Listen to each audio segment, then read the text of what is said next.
পাল্টাপাল্টি অভিযোগের মধ্যেও জমজমাট ভোটের প্রচার। এরই মধ্যে প্রতিদ্বন্দ্বিতা প্রার্থীর বৈধতা চ্যালেঞ্জ করে হাইকোর্টে রিট করেছেন এনসিপির আহ্বায়ক ও ঢাকা 11 আসনের প্রার্থী নাহিদ ইসলাম। দ্বৈত নাগরিকত্বের অভিযোগ এনে বিএনপি প্রার্থী এম এ কাইয়ুমের বিরুদ্ধে এই রিটটি করা হয়েছে। তবে এম এ কাইয়ুম বলছেন এটি রাজনৈতিক নোংরামি। শফিকুল ইসলামের রিপোর্টে থাকছে বিস্তারিত। কালার এক্সপার্ট এবং মাইল্ড অন হ্যান্ডস টেকনোলজি সমৃদ্ধ অরিক্স অ্যাডভান্স ডিটারজেন্ট পাউডার আপনার লন্ড্রি এক্সপার্ট। রাজধানী জুড়ে ভোটের ঢেউ, চলছে নির্বাচনী প্রচার। দম ফেলানোর সময় নেই প্রার্থীদের, ছুটছেন ভোটারদের কাছে।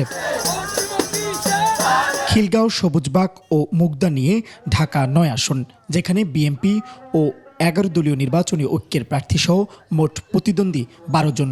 তারা বলছেন ভোটের মাঠে লড়াই চলছে সমানের সমান। আমরা কিন্তু অভাবনীয় সাড়া পাচ্ছি সাধারণ জনগণের কাছ থেকে, এবং যত দিন যাচ্ছে নির্বাচনের সময় যত কাছে আসছে এই সাড়াটা আসলে আমরা আরও বেশি পাচ্ছি এবং এটা দিন দিন বাড়ছে। আমার 9 আসনটা সুষ্ঠু আছে, যতগুলো ক্যান্ডিডেট আছে আলহামদুলিল্লাহ আমরা সবাই খুব ভালো আছি। তাদের নিজস্ব সন্তানই নির্বাচনে দাঁড়িয়েছে ধানের শীষ প্রতীকে, এই জন্য সবাই স্বতঃস্ফূর্তভাবেই আমার জন্য তারা আমাকে সমর্থন জানাচ্ছে এবং কাজও করছে। বাড্ডা, ভাটারা, রামপুরা ও হাতিরঝিলের এলাকা নিয়ে ঢাকা 11 আসন, এখানে 11 দলীয় নির্বাচনী ঐক্যের প্রার্থী এনসিপির আহ্বায়ক নাহিদ ইসলাম।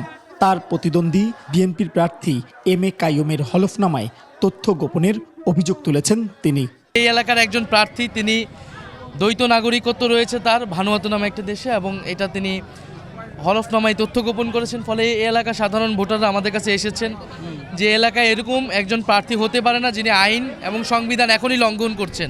জনস্বার্থে সাধারণ ভোটারদের অনুরোধে আমরা রিট করেছি যাতে বিজ্ঞ আদালত এই বিষয়ে সত্যতা যাচাই করে আইন অনুযায়ী আমাদেরকে ন্যায় বিচার দেন, এই এলাকার 11 আসনের ভোটাররা যাতে ন্যায় বিচার পায়।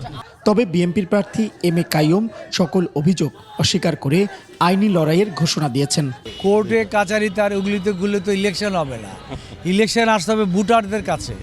তো ভোটারদের নাকে এগুলি তো অনেক আগে একবার দেখেছেন আপনারা, আবার একটা ছবি নিয়ে গেছেন এখন কোর্টে। এগুলি হইল জাস্ট খালি পলিটিক্যাল নোংরামি, মিথ্যাচার, এগুলি কোনো ভিত্তি নাই। শুধু তো আইনের কাঠ করে গেছে, আমার আইনি মোকাবেলা করার বিকল্প তো নেই আমার হাতে। তবে দুজন প্রার্থী বলছেন ভোটারদের ব্যাপক সাড়া পাচ্ছেন তারা। জয়ী হলে উন্নয়নের নগরী হবে ঢাকা।